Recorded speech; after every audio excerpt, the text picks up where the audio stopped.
The same old issue. See Town drop points on the road again.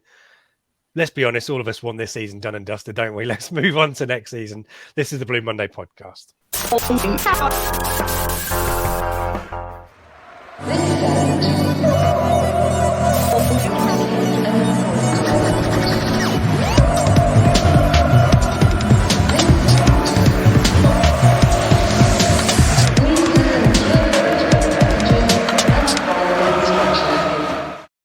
Hello and welcome to the Blue Monday podcast, discussing the Town up or down and dropping points since 2015. I'm Richard Woodward and you're tuning into the Flagship show, available each week on podcast and video. This is the Shrewsbury away edition, and joining me is Seb Brown and Craig Fimbo. Thought I'd enunciate there. Gentlemen, how are we doing? As per the start, Seb, are you looking forward to these? Your Northern away days are plenty at the moment. Are you enjoying these? Have we enjoyed being Ipswich fans for the last 20 years? I'm not sure that's the term I would use. Yeah, look, I'm fortunate where I am. I can get to a lot of games in the running. I'm doing crew in a couple of weeks' time, but I wouldn't necessarily describe yesterday as overly enjoyable. Let's be honest, it was a very much an end of season game, and I guess we'll come on to that and discuss it. But yeah, like you said in the intro, we're all ready for the summer now, aren't we? We are. The sun's out. Full disclosure, Craig and I had tickets for Saturday and for various reasons could or decided not to travel. Craig, are you feeling good about that decision? Yeah. I think what we need to start some sort of new fad you can buy tickets to away games and don't attend them. Yeah, we could be like start a new collection. I've got them here. Like, in my this is like the on eBay where you can buy football shirts brand new with the tags. Unused. It's brand new in the envelope. Yeah, that's right. I've got a senior, an adult, and a under 18, whatever it was, ticket there. If anybody wants to bid for those, untouched. So no, just instead spent the morning making sausage rolls and spent the afternoon putting a bat rubber on a cricket bat, as you do on a Saturday. Oh, as you do. I mean, tis the season for that. It's very much that Venn diagram. As I said to Mullet, it's the Venn diagram of cricket and football seasons now. They've fully overlapped. We're in full overlap mode. There we go. I can't find a segue off overlap or cricket rubbers. So let's talk about some news. Pretty much everyone on the podcast has given their opinion of the 1-year anniversary of Game Changer. Obviously, Craig, you were part of our pod klaxon bat signal going out for the announcement around a year ago when that was confirmed. How are you feeling a year in? Try and give us an opinion that we haven't heard already. Difficult. I was going to say as everyone else. Great. Yeah, it was that time of year, wasn't it? This time last year, we seem to be having klaxons every couple of weeks, whether it be Paul Cook joining or rumours about rumours about Marcus Evans leaving, and then confirmation that Marcus Evans was leaving. I think Seb pretty much covered it on the Prematch show in saying that off the pitch I haven't missed a beat. I think he said, or I haven't missed a step. One of those two, and it's pretty much exactly right, isn't it? That off the pitch, whether it be the fan interaction, whether it be the social media presence, whether it be the infrastructure they're putting in behind the scenes from a staff perspective, from a network perspective, from assisting the head coach or manager perspective, it's all there. And I'm sure there aren't going to be many League One managers who are being backed as structurally and financially as McKenna will be now, going forwards. So yeah, and also interestingly, that they have very noticeably once the whole fanfare and the takeover was sort of done and dusted, and we got to the close season of last year, they've been very quiet, haven't they? They've let the football people do the talking. Let Mark Ashton do the talking pretty much, which is fine. And occasionally they'll pop up when it's the anniversary, when something special's happened. You'll see them, but they've now stepped into the background and let the football people carry on. So, I'm sure even from an Ashton perspective and a McKenna perspective, they're not, the noses aren't being stuck in too much. They're just letting the experts get on with their jobs. They've put them in place and are trusting them to do their job. Can you believe such a thing, that an owner trusts someone in a role of responsibility to get on and do their job? So Yeah, off the pitch, 10 out of 10. You really can't knock it, but it's on the pitch where it'll count, and they can't directly affect that. So yeah, we'll see again in the summer, I suppose. How much backing? I can't imagine it'll be for the want of financial backing that will go again and look to strengthen, because they're not going to be gaining anything from sitting around in what position are we in the league at the moment? I think we're the most ninth. Eighth, is it 10th? We could Oh, ninth. Yeah, that's it. With a nice healthy points buffer to protect our position as well. We don't want anyone nicking force that field. Yeah, ninth force field. So off the pitch, perfect. On the pitch, we'll see. Yeah, same old. One of the things that always comes up, Seb, when it comes to the ownership and the direction under Mark Ashton, is the chat about the academy. One player who has tried to find pathway outside the club on loan this season is Armando Dobra, who returned for the under-23s against Hull last week. And essentially a joint decision between the two clubs, according to Kieran McKenna, for him to return and train with us. It's a really annoying, bad situation, isn't it? That loan, isn't it? Yeah, really, really frustrating one. He's not featured since the first week of January. I think he's made 13 starts and a few sub appearances with a couple of goals. So it's not gone how any of us wanted it to go. It reminds me of the Tristan Snyder went up to Scotland a couple of years ago and barely featured, and it's got all the hallmarks of that. I guess you want him to go out like Ndaba and play 35, 40 game of men's senior football and then come back a much more rounded and polished player, but he's just not had that for whatever reason. There's an argument, should he have perhaps chosen somewhere else to go?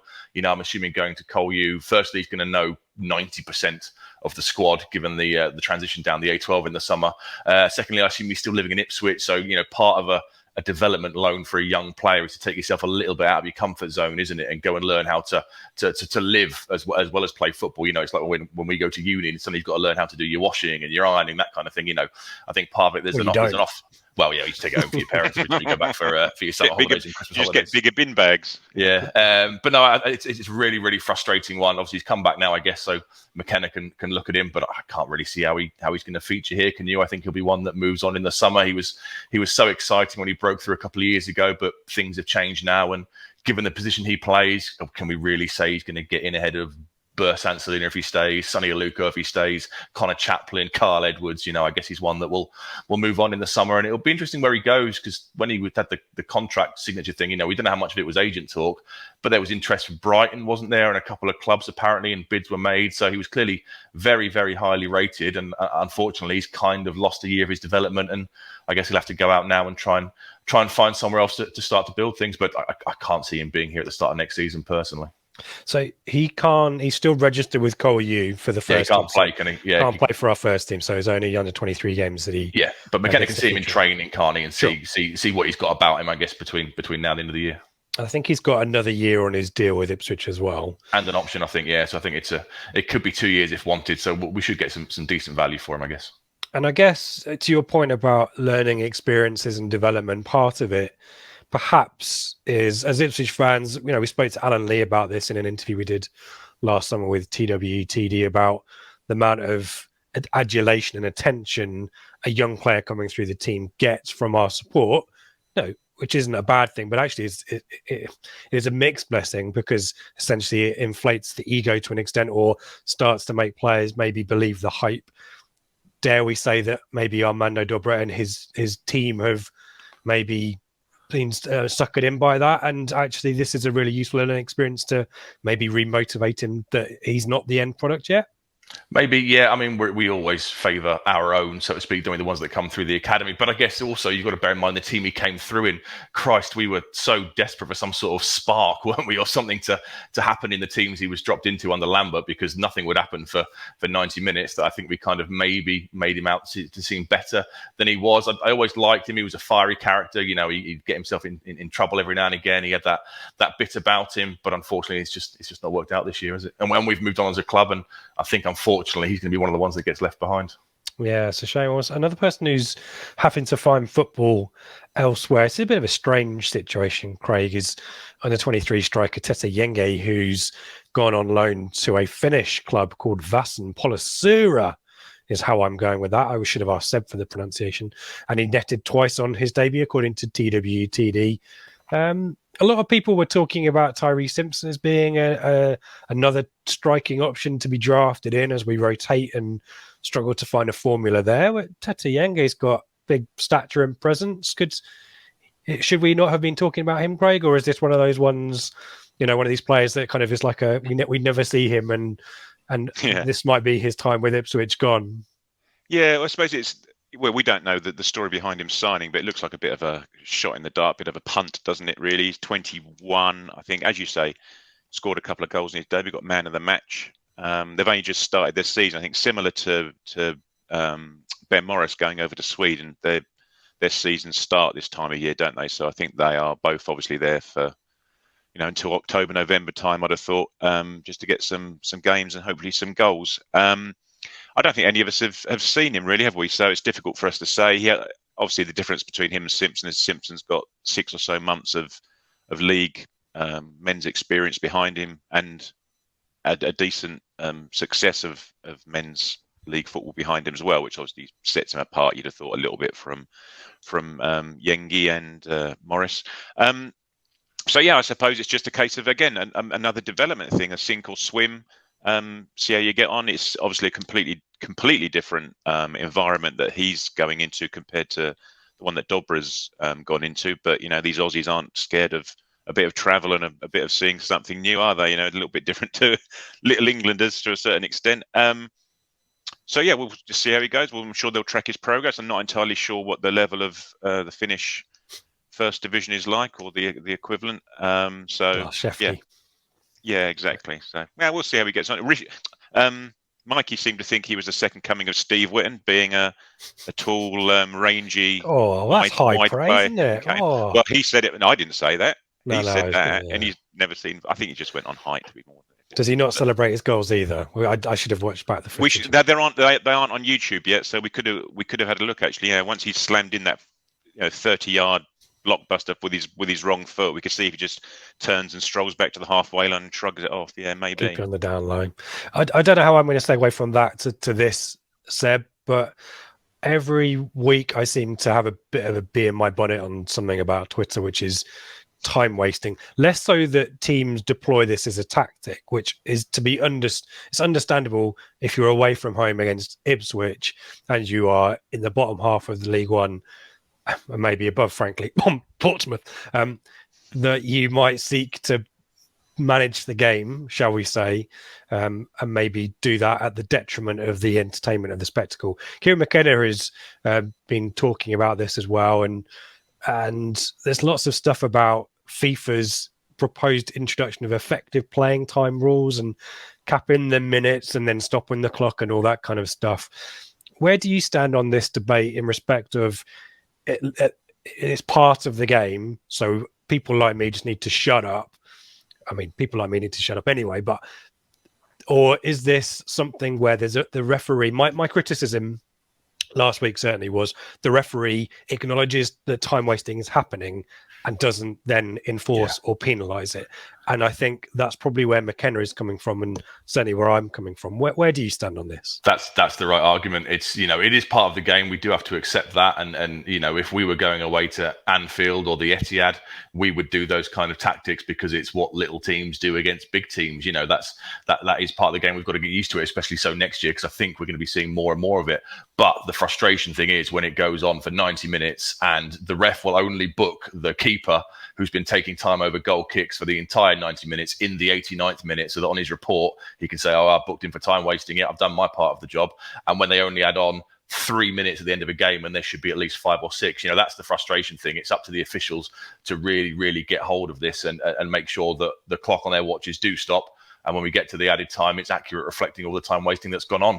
I don't know if I'm a big fan of this whole stopping the clock thing when the ball's out of play. It becomes very NFL-y then, doesn't it? And suddenly games are going to be sort of 2.5 hour spectacles and stuff, I guess. I'm not a big fan of that kind of initiative. I saw what we discussed on the the pre-match, Pep Guardiola has the City Academy players as the ball boys, and they just chuck the ball straight back on to, reduce that kind of time wasting. But it has to start with the officials. It's part of the game. It's not going to go anywhere, but they have to be stronger and they have to be seen to do the right thing. And issuing yellow cards, but it's the only way you're going to stop it. Book a keeper in the third time he does it, which could be as early as midway through the first half, and it cancels it all out for the rest of the game. And that's the only thing I think you can do. And also make sure that bloody added time is accurate, because so many times we're expecting 5 or 6 minutes and the ball goes up and it's 3, and there'll be more time wasting in the 3 minutes at the end of a game, and they won't extend it any further. So it has to start with the officials, but we're going to have to get used to this for next year, I think. And Craig, part of this as well is, and I assume I should have read more of McKenna's quotes on this, but part of the issue is less that it's running the clock down, but more that it's sapping the momentum out of the game. Apart from booking players, there's not much else you can really do about this, can you? No, that's right. And I think there's two different sort of elements to it, in that there's the pure gamesmanship, whereby a goalkeeper will suddenly suffer from cramp on the 65th minute or the 70th minute and fall to the floor and need to call someone on, which happened at Portsmouth, unsurprisingly, and which used to happen at Lincoln. I'm not sure what the common denominator here is, but it used to happen at Lincoln, apparently, that you could pretty much set your watch to the 65th minute of the match and the goalkeeper would get cramp. So either something's going awry here, or the goalkeeper needs to have a serious look at his sodium intake, because in the 65th minute of every match he's getting cramp.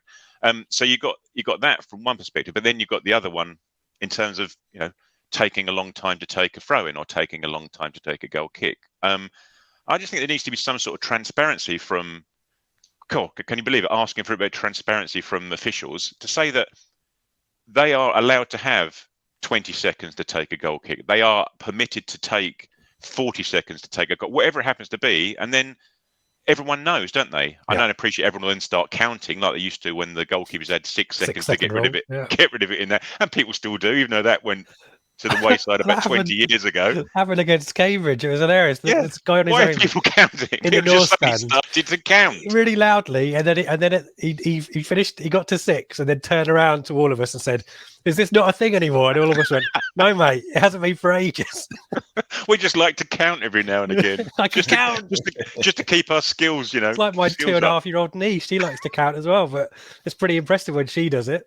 Yeah. So I think I think a bit of transparency would have been nice. Say, look, you guys can moan and groan if you like, but this guy here has got 30 seconds to pick the ball up, walk to one side of his 6-yard box, suddenly think, do you know what? I'm going to walk to the other side of my 6-yard box, put the ball down, walk backwards, tap his boots against the post, have a look up the pitch, and then decide to kick it. He's allowed to do that because he's got 30 seconds to do it. But we don't know. So but as Seb says, by the same token, you can't expect teams to come to Portman Road, the smaller teams, no disrespect to anyone, but the smaller teams come to Portman Road and suddenly stick the ball down, take a quick goal kick or take a quick free kick. They're just simply not going to do it. So either we get told how long they've got to do it, or we score in the first 10 minutes like we did yesterday, and it doesn't happen. Yeah, good point. Yeah, and a lot of people who are constantly replying to me on Twitter and telling me that's fair as well. There's something about Ipswich here and the way that we play that we need to combat it, but similarly, what we don't need is referees facilitating it, and that's the point I think I'm making. Acknowledging it and doing nothing about it. Exactly right. In terms of other disciplinary matters, both Ipswich and Cambridge have been charged with a breach of FA Rule E20.1. I think we all know what that is, so I won't drill into that. But that's handbags rule. The handbags are full-time, involving Macaulay Bonne and others. I'll come back to that point later, as I wonder whether we may see similar infractions or penalties after Shrewsbury anyway, but we'll be back after this. With wings more crisp than a James Norwood finish, ribs meatier than a Sam Morsey tackle, and chicken tastier than Wes Burns, Favourite is Britain's tastiest chicken. And as a listener of the Blue Monday podcast, you can get 20% off by entering BM20 at the checkout. Order direct from their menu at chicken-ipswich.co.uk. They'll deliver anywhere within a 2.7 mile radius of the store. And if you're not quite as local as the Bond family, you can click and collect. The store is located just off Hadley Road. Favourite, Britain's tastiest chicken. Let's head to Shrewsbury. Or is it Shrewsbury? No one knows. It's one of these things. It's like San Diego. Let's talk about the lineups to start with. 3 changes, Craig, for Kieran McKenna and his Ipswich side. Penny for Thompson, Aluko for Selena, Backinson for Carol. There was chatter about illness in the camp pre-match, possibly maybe dealing with one out of those three, maybe two. We don't know, because obviously I think Thompson reappeared, didn't he, in the second half? What was your take on these? Obviously, we can only speculate on the illness, but two of these three changes the things that you would have wanted to see last week against Cambridge? Question mark. I think, I think so. I think the ones you're obviously intimating are Thompson and Backinson. Sorry, Thompson and Carroll for Penny and Backinson. So yeah, I got absolutely no issue with those. Got no issue with all the changes, to be fair, because I think those two I would have made, and then the front three, you can just toss a coin, can't you, each week, and you won't, make a decision that anyone's particularly annoyed with, and you won't make a decision that anyone's particularly pleased with, because unfortunately for us, nobody is in that area of the pitch. Nobody's putting their hands up and making themselves undroppable, are they? Unfortunately, so until such time as they do, we're simply going to see a perm any 3 of 5, 6, 7 players to fill those gaps until such time as something clicks, or we get to the summer and we get the sort of players that McKenna wants in. Yeah, poor old Tete Yenge, eh? Seb, was Chaplin and Norwood keep their places in the team? The way that we were on the Blue Monday Telegram group talking about it pre-match was that we thought Chaplin and Norwood would be a front two. You were there on Saturday. Did it look like that for you, or was Norwood out on his own? No, Norwood was out on his own. They were buzzing around him and trying to get involved, I thought, but it was very much sort of the 3-4-2-1, wasn't it? It was he wasn't up front alongside Norwood. I don't think they tried to get in support of him, but he was definitely the focal figure. And we talked obviously about Shrewsbury at length on the pre-match show. I don't know if we picked up on Ebanks Landell. We did, yeah. We discussed it. He was subbed at half time, wasn't he, against MK Don? So we said Luke Leahy would likely slot back into the left-handed centre-back position, which is exactly what happened. And Daniels came into central midfield alongside Josh Vella and Tyrese Forner. So yeah, the expected change that we discussed on the pre-match show was what happened in the end. So I think that's correct, apart from Daniel slotted in on the right wing. Yeah, Bennett was central. Yeah, I noticed that about 2 minutes into the game, he was suddenly central. Although that was unwound in the second half at a crucial juncture, which we'll get onto shortly. We're not going to drill too much into the action. There's not a huge amount of stuff to talk about, but both of you guys have been talking about positive starts. And to be fair, Seb, it was a positive start. I mean, 2 carbon copy chances. Right, we started really, really well. Straight from the kickoff, we were controlling the play. Aluko was getting involved, and he was at his silky best. He was finding space and picking the ball up and looking to ping it out wide. We had the one where he put in the lovely reverse pass with Danassian breaking down the wing. He puts a clip ball into Chaplin, who put it in probably the one place where the keeper could have saved it. Appreciate he's not the biggest guy in the world, but anywhere else, and that's a goal after 4 minutes. But we carved them open relatively easy, and it was an exact copy 2 minutes later. Burns and Danassian link up. Danassian keeps his run. He's got Daniel Ado tracking him, who kind of lets him go a little bit. It's a lovely clipped, weighted ball. Norwood finds that space at the near post and just glances it across the keeper, and it's a really, really positive start and great play from Danassian. It was a lovely ball. He did all the work with the quality of the cross, and all Norwood had to do was get that little touch on it and just glance it, and it was a fantastic start. I was thinking, during the pre-match, we were saying this is not going to be a high-scoring game. Mm-hmm. Expect an odd goal here or there. I thought, we've scored after 6 minutes. We should be 2-0 up after 6 minutes. This is going to be a 3-0 masterclass, and we're going to look like idiots from the pre-match show, but obviously it didn't work out that way. But a really, really good start, and we were in total control until the linesman, the linesman pulled his quad or his hamstring, got injured, and that I thought that it could have been worse, that delay. But we lost a little bit of momentum after the 7 or 8 minutes there were of time getting that situation sorted out. I was going to ask you about that. It's always a replacement official Claxon. Yeah, I don't think I've ever heard that in 33 years of going to football. I'm not sure I've ever heard that before. But yeah, the cry went up. I'm not entirely sure. I guess he has to be the backup in case somebody else goes goes down, because the fourth official becomes the lines person, and the guy that's injured becomes the fourth official. So yeah, the klaxon went up, and a lot of people around me were offering their services in various degrees of inebriation and stuff. But yeah, so that took about 10 minutes, I think it was in the end, about 8-10 minutes or so. A bit frustrating. The players are trying to keep warm. They're warming up on the pitch and doing ball work to try and keep themselves ticking over, and it was frustrating because we'd started so well. It's great that the chat. I've got McKenna's post match, which we'll come on to at the end of the talking about the action, but limited chances really, though, after that really positive start. There's a deflected effort from Chaplin, but really the story for me for the end of the first half is Morsey's late challenge, which to me is a orange kind of card. And then Shrewsbury kind of slowly get back into it. There's a big chance for Daniels on 40 minutes where really he should do better. And then Burgess in the 10th minute of injury time in the first half picks up what to me is a pretty meaningless, unnecessary first yellow card, which is going to come back to haunt him at the end. Your take on those last few bits of action from the first half?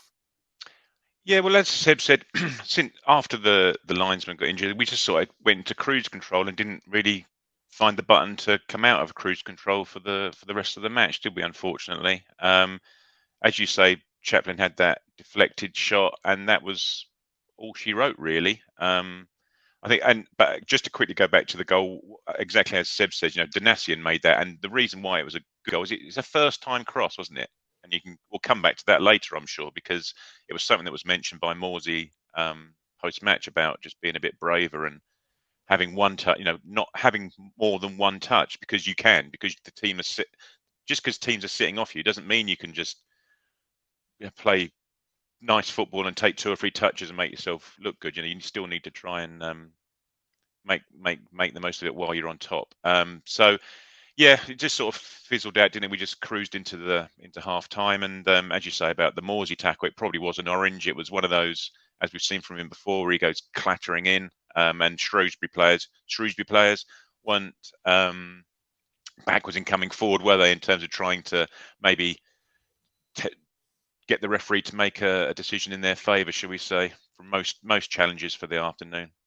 So if you were there and you messaged us sort of suggesting that you thought the referee had been overly officious, do you still stand by that? I think possibly. I think the calls were right. Challenge is a domino that starts a lot more bookings, and it, by the end of the game, I think each team had kind of 4 or 5 yellow cards. I'm trying to think. But... Yeah, I was just surprised. In this day and age, we tend to see refs not really look to book players so early on. I think they were all probably correct. There was one from Pennington, which was a really bad challenge. And I think all the bookings were correct. I was just quite surprised to see it, because these days you tend to see refs hold off, really, don't you, not to give too many cards out. It tends to be, they have words these days and stuff. And the Morsey one, I thought he was going to go, to be honest. We all did. It looked really, I know you guys have got the benefit of the seeing it on the YouTube and the replays and stuff, but in the ground, it looked very, very late, and we were all a little bit nervous there. Then suddenly the players are surrounding him. Thankfully, Norwood got involved there. Last week he's picking a fight for no reason in the corner flag for Thompson. This one, he's sticking up for his teammate, and he's the only player getting in there to shut the Shrewsbury players up. So I've got no issue with him doing that one. And that was a worry, that Morsey one, because I suddenly thought, we could be in a bit of trouble here. Brenner had an issue with Norwood getting involved yesterday. And I couldn't believe it. I thought, well, hang on a second. You can't have Morsey fighting his own battle amongst 8 Shrewsbury players who were surrounding the ref. Norwood got in there and cleared a few of them out, which is absolutely bloody fine from my perspective. And just a quick one about another decision is, do you remember the Walton had nearly sort of handballed it outside the area when him and Burgess had a bit of a misunderstanding as the ball was knocked over Burgess and he was sort of running out of his goal. I thought that looked quite close to being a handball outside the area. But maybe VAR. That's where we don't want VAR, do we? So yeah. Into the second half, I mean, the pattern is pretty consistent in terms of Ipswich dominant in the possession, but lacking the clear-cut chances. The best one falls for Luke Lee. It's a lovely side foot volley from a left wing cross, which Morosi has to go down and save. But for me, guys, and Seb, I'll come to you on this because we obviously talked about Shrewsbury. Wally coming on for Daniels and Bennett going out to right wing back, and Wally I go going into the centre. seems to put Shrewsbury into a more understanding and round pegs, round holes, all that kind of stuff. Do you? Yeah, it does. Daniel's the guy that came in the right wing back role. He's a defender, isn't he? He's a midfielder. Very quickly on that, Seb. I know it's down the other end for you, but that header in the first half that he missed was a real sitter, wasn't it? And oh yeah, he should have scored. Yeah, that was a Walton massive let off. Everyone Yeah, Penny has to be stronger there. It's poor from Penny, and that was a real let off because they hadn't threatened at all in the game. That was the first chance they had, and they really should have scored that. We kind of thought we could see the ball coming over, and we kind of thought, oh, this is going to be 1-1. But thankfully, he really messes up. He's not the biggest guy, but Penny for me has to do better there. But yeah, Bennett goes out to the right hand side. I guess now you've got that bit of experience of a player playing in his proper position, and Wally just kind of he kept finding the space off of Bowman, the main striker. He kept finding that little pockets of space, and I guess as we'll discuss with the goal, he's in the right place at the right time. But the overall tempo and intensity of the match just completely dropped. It became very much a end of season, two mid-table sides who can't go up and can't go down, and they'll knock the ball around. And just before, we'll talk about Burgess in a minute, just before the Burgess incident, you've got Selina and Bon about to come on. So I think McKenna was about to freshen things up and try and change things to get that killer second goal. But it just completely petered out. It was nothing like the first half. And I think Joe put the XG, didn't he, in our Telegram group showing, the second half, and it's just completely plateaued for the second 45 minutes. Nothing happened. It was two sides knocking the ball around and not really creating much at all. And it was all a bit dull and a bit boring, to be honest. Yeah, and yeah, my notes mentioned the dual substitution was being readied, but we have this moment which is well, I'll ask you the question. Burgess gets sent off, spoiler alert. Number one, he's fouled off the ball by Bowman, which isn't spotted, which probably riles him up. Yeah. But frankly, Seb, why is the centre-back there, and why is he doing what he's doing? And in your opinion, is this the momentum switcher for Shrewsbury to go for it? I guess it probably is, isn't it?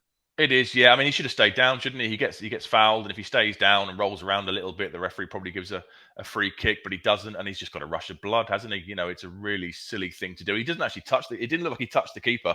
I can't see on the replays. I don't think he actually catches him, but it's the intent, isn't it? You can't do that, and he's the left-sided centre back, and there's no reason why he should be doing that in that position at that time of the game, and it just gives them a natural lift because, like I said, the game was completely petering out. The crowd was quite quiet. The away crowd wasn't that noisy in the second half.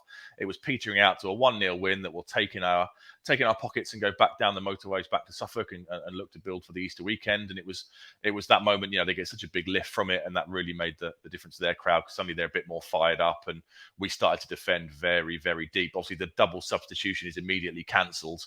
Thompson comes on instead and slots in at the left centre-back position. So it becomes a 3-4-1 with Norwood still as the focal point, but we were dropping so deep. And it was just kind of wave after wave of attack from Shrewsbury. But it didn't really lead to much at all until one person's in the right place at the right time with a hell of a strike. Tell us about this one, Craig. So it's Steve Whitten-esque, isn't it? What part? The Thompson knockdown or the volley from 25 yards? You tell us. Just to go on that, and I'm sure if you looked at your attacking momentum SofaScore I'll dig it out if you want. Graph, you'll see exactly as Seb was saying, is that the second half barely registered a blip from our perspective, or certainly didn't from Shrewsbury's perspective. They didn't do anything at all second half until such time. You can probably see exactly when Burgess was sent off and when their attacking intent sort of came into play, but unfortunately ours never really got going second half at all, did it? So their goal came pretty much out of nothing. It was a punt forward from inside their own half, from the left back area, just inside their own half, left wing back area.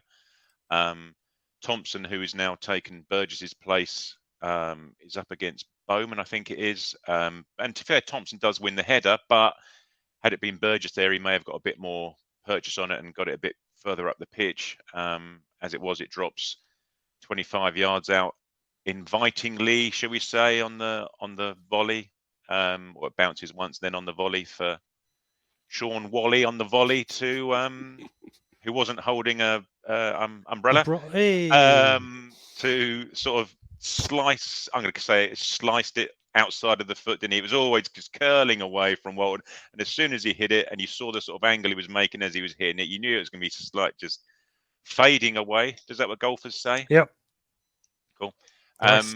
away from Walton into the top corner. You just Does it knew clip it the was going to post happen. as well? Is it that Yeah, good? yeah, I think so. Just it had that sort of parabola on it, didn't it, as well? That it sort of just looped away. Christ, it's early in the morning, mate, and I'm firing out It's these good. words. This, Yeah, yeah. you wouldn't get that if it was an evening recording, mate. Yeah, so it just, unfortunately, it's probably what we deserved, not from the fact that it was wave of attack in the second half, but the fact that it was our ineffectiveness in the second half, and since, as Seb said, since the linesman got injured. Yeah, as you can see from here that way to here, this point here for you listening on audio, it's about here. That Burgess gets sent off, and you can sort of see the. But look, the and attacking to your momentum. point that you're just making as well, the attacking momentum graph here. Apologies for folk listening on the pod. It's the stacked graph that shows which team is on top, and even in the second half, there's a lot of Ipswich Town blue, but the bar does not go particularly far down, does it? It's No. this illustrates the kind of point that we've been making there, that we might have been Yeah. dominant in respect to possession, but in no means is it attacking or chance creating possession. No, and it's something that we've seen time and time again, certainly recently, and certainly against the. And again, I'm going to use it. I don't really mean it. The smaller teams, the teams that are lower in the division, we just seem to be wanting to play this sort of lovely tournament, pre-season friendly football, knocking it around 30 yards away from their goal without breaking our balls to get into the box, playing a first-time ball like Donatian did in the first half, and actually flooding the box and get some shots away for some reason. Yeah, well, this is so. I'll give you McKenna's post-match thoughts in a second. No, the discipline stuff, Seb, and again with the FA rule what was it, E20.1 in our mind. There's some real handbags at the away end. Donatian Brenner said has his hands up or something, doesn't he? I think they both did. It was a tackle by Burns, has a challenge. He gives away a free kick, and then it was a bit of a nasty challenge. Then Donatian objects to it, and it just all kicks off from there. And was it the third game in a row now we've seen these mini kind of flare-ups? I know we had the thing on the news about it at the start. Is it frustration? Is it? I don't know what it is, but it's. I was surprised to see Donatian get involved, because normally he's so calm and cool and collected. If it was Norwood in there throwing punches and throwing hands, you kind of accept it. But I was surprised at Donatian. I guess that shows they are, as a side, incredibly frustrated with how it's gone, and we might find ourselves in trouble again. Yeah, I wouldn't be surprised, certainly because some of the other challenges were a bit tasty as well. But as you said, possibly end of season, you're not getting in the playoffs, frustration, and that's your lot. Another kind of the sense that I had building when the sending off happened was this is another Oxford waiting to happen, and it's proven to be the case. And McKenna, Morsley's post-match is excellent, by the way, if you go and listen to that on the club Twitter. McKenna's thoughts, I think the main frustration at the moment is we haven't done enough. When the game's 1-0, stuff can happen, especially at this level, away from home. We allowed the game to be still open at 75 minutes when really the game should have been dead in terms of the quality of our performance. That's the main frustration. That's a big step we need to make to develop that mindset and that quality in the group, to be ruthless, to make sure that when we're as dominant as we are today, it's case closed by the time we get to the stage of the game that the red card happened. Craig, we can't really complain. Again, McKenna has cut to the chase. He's pretty honest, and there, I guess now the burden is on him to sort it out, isn't it?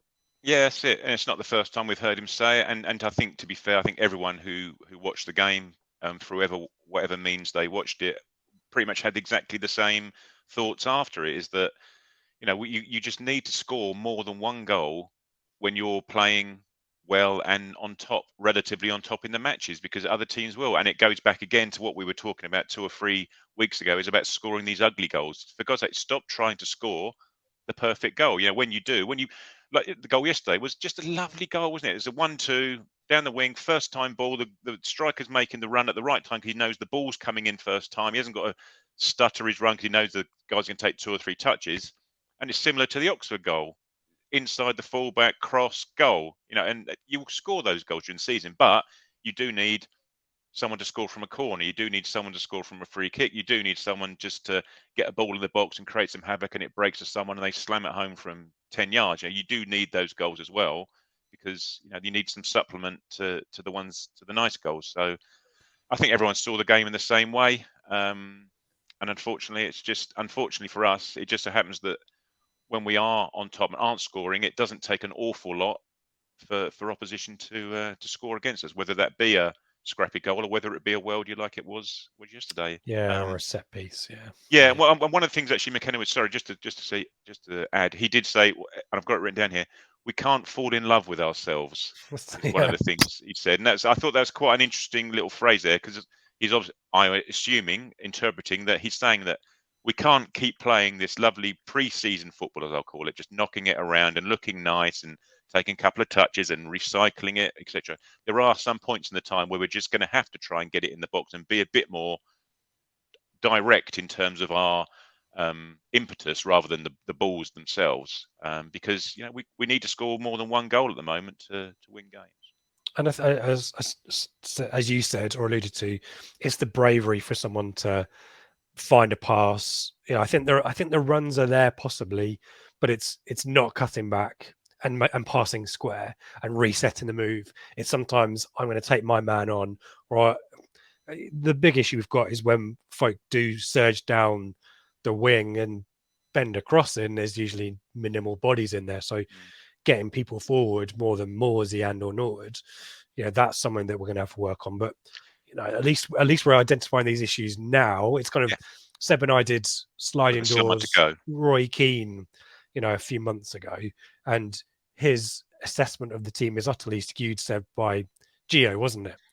And I think he said that he had this false sense of confidence in the team, and McKenna, Seb, hasn't necessarily got that issue. He knows that what we're capable of, but also knows these frailties as well, and they can be worked on. They can be, yeah. We seem to have stopped shooting from range recently. There were a couple of times yesterday where certainly Bakkerson had one and Aluko had one, and you're thinking to yourself, just get the shot off. But we just seem to dilly-dally on the ball and look to, like you and Craig said, pass it out wide again. So I don't know why we suddenly stopped doing that, because there's one in the first half. We had a bit of a, not that much of a long range, but somebody had a go and it just hits one of their players, but it deflects and the keeper has to get down quickly to make the save. And Norwood is running in. So, sometimes you can get lucky with stuff like that, and for whatever reason we've completely stopped doing that recently, which is a strange one. We always seem to have to score that perfect goal, and well, as you can see, if you don't do it, then things like yesterday happen, and that's why we are 9th in League One. I just wonder whether sometimes goals, isn't it? Sorry, the goals we score now are from within the 6-yard box in the centre of the goal. They're higher. If you're an analytical coach, these are the goals that you want to score, because the odds are that you convert them more often than not. So from that perspective, it makes sense. But as you guys are both saying, and probably Craig will sometimes say, just have a crack. You can't always rely on that. Yeah. So I don't know whether it's because they're so drilled into getting these patterns of play right, which when they do happen many times during a match, that their sort of mindset is skewed more to looking for that pass inside the fullback, etc., rather than having a pop. And whether it's a combination of, as you say, Rich, that from an analysis perspective, the XG is so low from having a shot from 30 yards, 25 yards, that they're told, I don't know, we're guessing it, they're told not to have one. And it's more likely that if you do play inside and get a cross in, you're far more likely to score from that opportunity than you are from having a crack from 20, 30 yards. But as you said, Rich, exactly right, is that our failings are our failings, and they haven't changed since McKenna sort of joined, really. They're the same failings in each match. So it's not as if one match we're doing this wrong and the next match doing that wrong, etc., etc. It's pretty much the same issue we've got each match, and that we can't put teams away. So therefore it does give him something to work on, whether it be from a coaching training ground perspective or from a recruitment perspective in the summer, hopefully. I was going to say recruitment's a factor as well. The lack, there is a lack, and I would also I'd include Burns in this as well. I think Burns has kind of fallen into a pattern of the way that he plays, which is quite predictable now. He needs to get back to being the kind of explosive. Maybe injuries are a factor here as well, but the lack of a Selena yesterday means there isn't anyone really on the field who could lob the keeper from 30 yards or ping a free kick. And I think, to your point, I know these are kind of luxury type players. You do need a couple of options there. Bench option, perhaps an explosive striker, a Jackson with the pace kind of thing. This kind of another dimension to the team to try to create those chances. So maybe recruitment will deal with that. Yeah, I think it's nothing new, is it? We know that McKenna hasn't probably got the strikers he wants, and he's as by virtue of him having the different three pretty much every single week, then the players either aren't there or they're grabbing a place to cement their place. So, what can he do? Yep. Let's jump into the questions. Jumping in, there we go. Let's start with Mullet, who I think was carpooling with Seb yesterday. So I'll put this one to you, Seb. You might have already discussed it with him on the way back.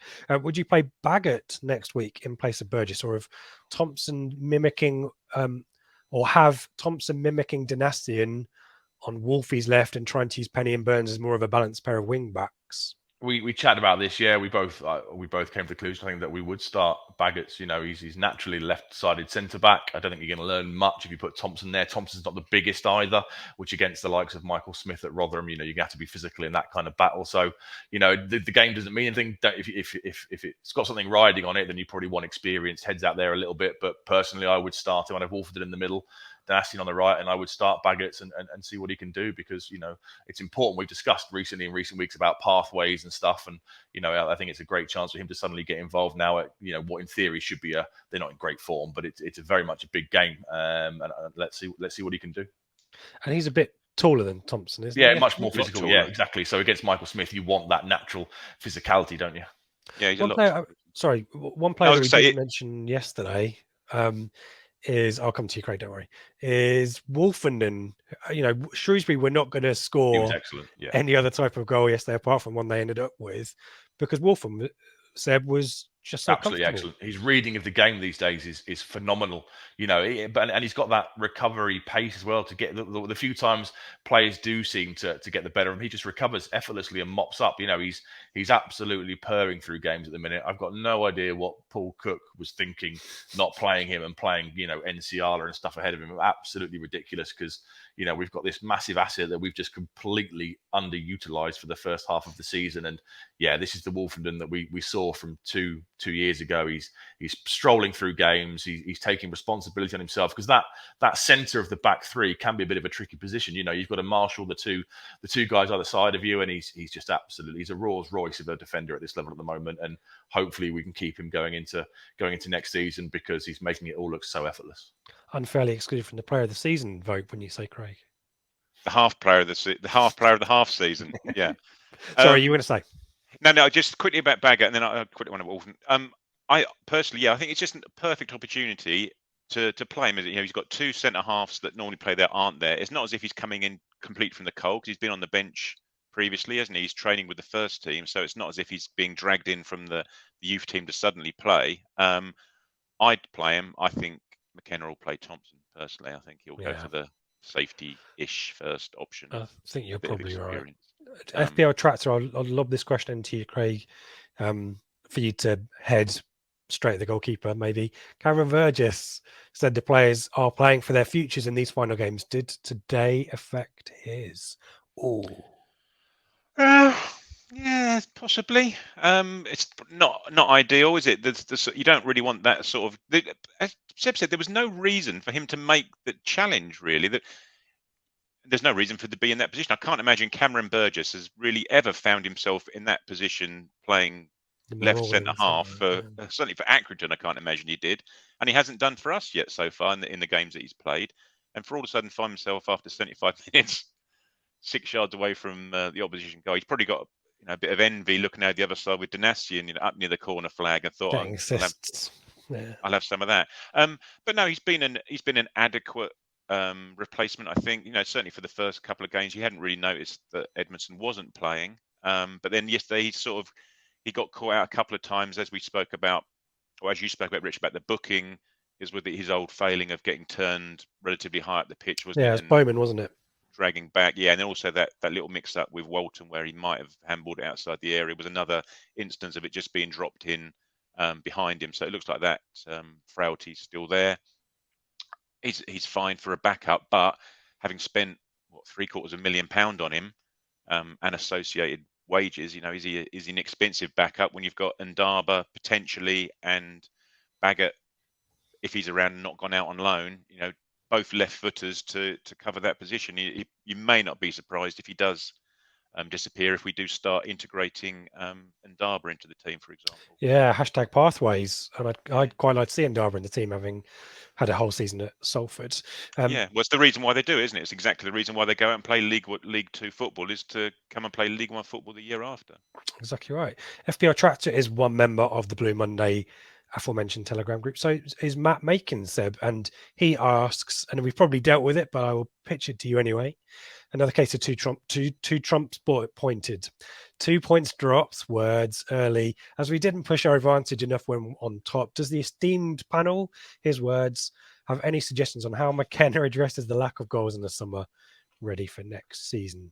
We know he's going to recruit bodies up front, isn't he? I'm guessing that, it wouldn't be inconceivable, Jackson aside, if Bond, Piggott and Norwood suddenly weren't here at the first game in August. And we'll get to finally see, A, what he wants from his front players. Judging from what Jackson does, it's going to be that pacey, athletic, able to start the press kind of player. And B, what formation he wants to play. We still don't really know if he's going to stick with the three at the back. But the great thing is, rather than after games with Cook and Lambert, where they just come out and say either we've played brilliantly, couldn't ask for any more of the lads, or we've been rubbish, we'll work on it in the training pitch. McKenna properly comes out and identifies these things. So I've got total faith in him being able to sort it with a mixture of recruitment and coaching. And Alex, another member of the FPL, seriously, guys, I was We had up to coffee watch this morning. I've had two. I was up at 5 because I wanted to watch the F1, which was a mistake, probably. Don't Alex, get fooled here. We're not recording this at 5:30 a.m. It is 9:29. Oh no. The crack I've got of no dawn. excuses. Alex Hare, another member of the Blue Monday Telegram group, very well. Received at the moment. Despite being very good defensively, now we need to score more goals. So is a number 9 vital for next season? How convinced are you that both or one or of the other of Chaplin and Selina will be the perfect two alongside them? Can they contribute 10 goals and assist each? Seb, we talked about the strikers, but is there some recruitment? I don't want. Everyone really likes Aluko, and I really do as well. But actually, his goal contributions. He's not a numbers man. Even Selina's goal contributions aren't fantastic. Is that something that we need to address as well? It's not just the strikers. Yeah, potentially it's the service. We need to find a system that really gets the best out of those kind of players, because I'm not sure Chaplin has necessarily played. I'll be honest, I didn't watch much of Barnsley last year, so I couldn't really tell you where Chaplin's best position is.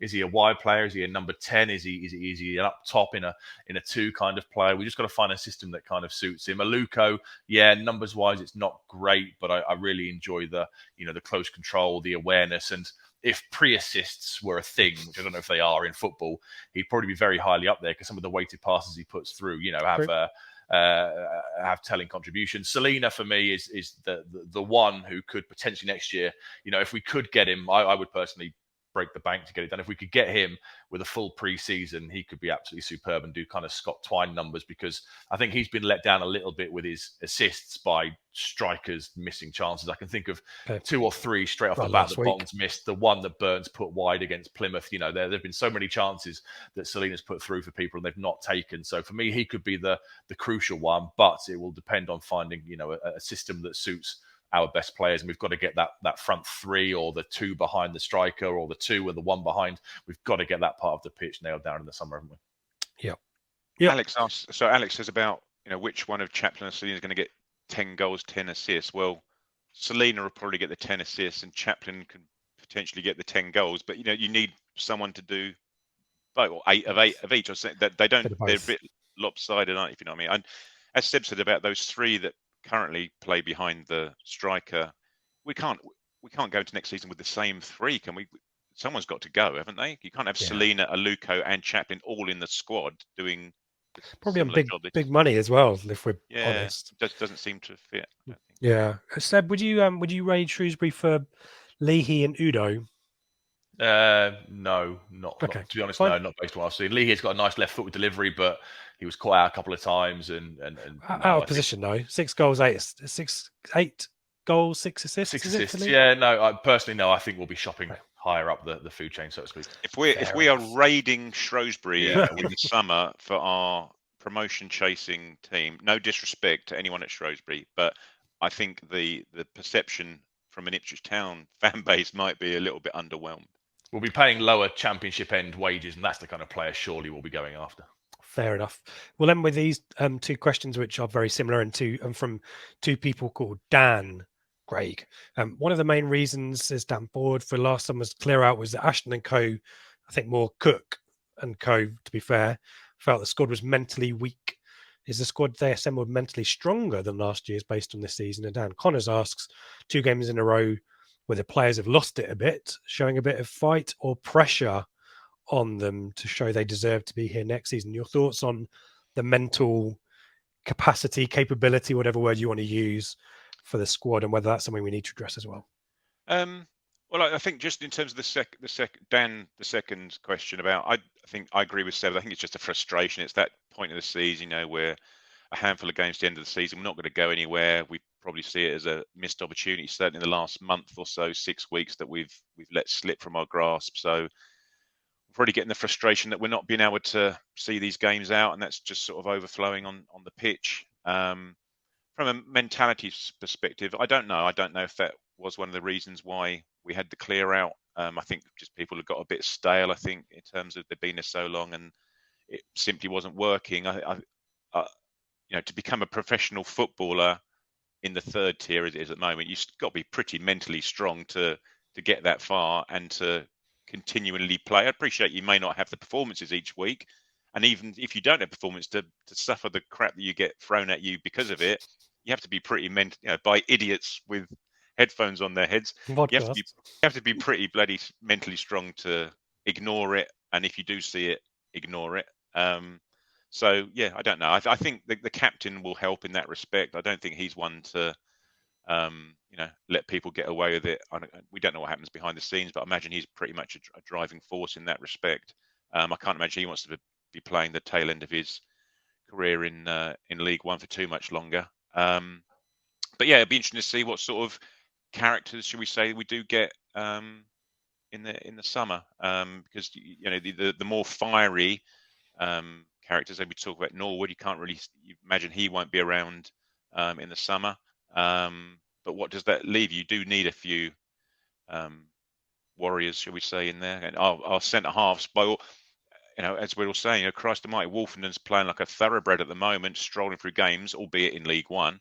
But between him and Danassian and Burgess, as it was yesterday, none of them are particularly warrior types and street fighters, are they? Which you probably do need a few of to get out. Yeah, at this level. Do you feel guilty that ever since you called him out, Yellow Shoes Man has disappeared? Presumably he was involved in sports psychology. No, he's been at the home. He's been at the home matches. I just haven't been taking photos of him anymore and stalking him. Oh, okay, fine. I now know who he is, but I don't know if he was there yesterday. I didn't see the bench, but he's certainly been at home matches. Fine. I'm sorry for calling you out instead. There you go. Thank you, as always, everyone, for your questions. Really helpful in driving that debate forward. Some really good answers there from the gentleman as well. The esteemed panel. We'll see if Matt agrees with that when he hears this back later on. Let's do a little bit of roundup, albeit what's the point? Some key results. AFC Wimbledon probably felt good for themselves with their, I can't see what Seb's doing because I've covered up his, there he is. You can still find him. AFC Wimbledon probably the happiest team of the day, stopping MK Dons from making second spot more theirs.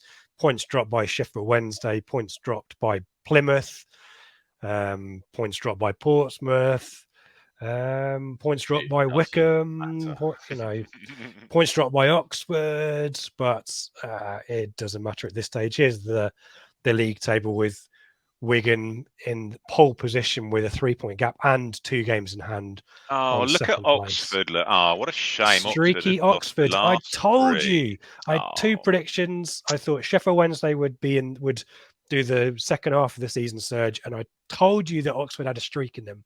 And 3 games on the bounce they have lost. So there you go. The top 6, Wigan, MK, Rotherham have 2 games in hand, though. I think they've got a load of Tuesday nights coming up. So their form, as you can see, is stuttering as well. 2 defeats on the bounce there. Did they lose yesterday to Charlton? There you go. The playoffs consist of, along with Rotherham, Plymouth, Sheffield Wednesday, Sunderland, with Wickham just outside. Is that your top 6 now? Are you thinking Wickham? Have they got any? Sunderland and Wickham, is it going to yo-yo a little bit more, guys? Yeah. Yeah, Yeah, it will probably. depend on who's ruthless, won't it? I think MK Dons will still finish in the playoffs. I think Rotherham might turn it round, and given the games in hand, I think it'll be a Wigan Rotherham top 2. Fair enough, and they'll be looking to restart their automatic campaign with Ipswich next week on the telly, which will be exciting for all of us, I'm sure. That's the end of things in respect of the weekend that's just been. Let's talk about what's coming up next week. We mentioned the Rotherham game there. I suspect, and if you tweet us at Blue Monday ITFC or to any of the guys here, that we might do a watch along for the Rotherham game, given it's on the telly. So if that's something that you'd be interested in, or if it's one of these things where you kind of don't want to look, then let us know. We'll make a decision partway through the week. Obviously, no midweek fixture for us to be worrying about, so we'll have our usual run of shows. We'll be doing a Wednesday night Q&A, which have been really good recently, so get involved in those. You can help shape the conversation there with any Ipswich Town related or possibly golf or cricket related at this point of the year. So we very welcome the conversation being a little bit more broader than necessarily football. So that will be back on Wednesday with 3 people or 2 people TBC. Seb is off on holiday, lucky him. So we'll be having a week off from the pre-match show, but that will return probably for a double bubble for Rotherham and Wigan. Wow, that will be short. Not a huge amount of positive stuff to think about in that game. That'd be 2 tough fixtures, but that will be out as usual on Friday.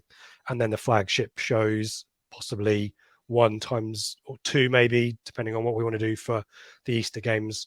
But keep a lookout for everything on Blue Monday, itfc.co.uk. Put all the show details on there. And as we mentioned before as well, if you want to get involved in the Blue Monday Telegram group via our friends at Leveler, 2-week free trial and then a subscription to get involved in that. But guys, I've mentioned it a few times purely because it's now become kind of an integral part of our conversation, isn't it? Really enjoyable and kind of like the good old days of Twitter is kind of how we're describing it, isn't it? Yeah, So, no, it's really good. I'm really enjoying it. And as you guys have said on the pre-match show, there's a few different chats to join. So you've got like the ITFC general chat, a general football chat, a match day chat, a darts stroke golf stroke cricket stroke angling stroke petanque chat as well. So yeah, it's just nice, and it's just people just having a chat and being civil to it. Can you believe this? People having a chat and being civil, and if they don't agree, they just have a chat about it and discuss why one of the others might not agree with each other, rather than calling someone a effing idiot. No, you know nothing about football. Why don't you clear off? Yes. Yeah, we've got and house rules and everything. So do join us there. All the details you need are also on the website, but we will, I think I mentioned this on the pre-match and didn't do it, but we'll do a retweet so you can join us there. But people joining us all the time. So really dynamic group there, and yeah, really enjoyable match day chat as well. So that is something there. I think I'll stop talking now. I noticed that we're right now an hour and I feel like my brain is, maybe I've had too much caffeine. Maybe that's the issue. Seb, thank you for your input as always. Craig, thank you for yours. Everyone, thank you for your questions. And any words? We need to also say we're sponsoring ITFC Women v Chichester and Chelsea, which is where I'm going on after this. So we're very much looking forward to that. We'll talk about that next week as well. If you are listening to this just before the game, it's not too late. Come down to Felixstowe, get involved. It's a lovely sunny day. So hopefully see plenty of you there. And who wants to say the final word? Seb, I'll let you. You're usually good with the final words, so I'll come to you. Thank you, Craig. 4 games to go, and then we can see the Kieran McKenna era really look to take shape. Have a great week, everybody. Thank you for listening, and we'll see you next time.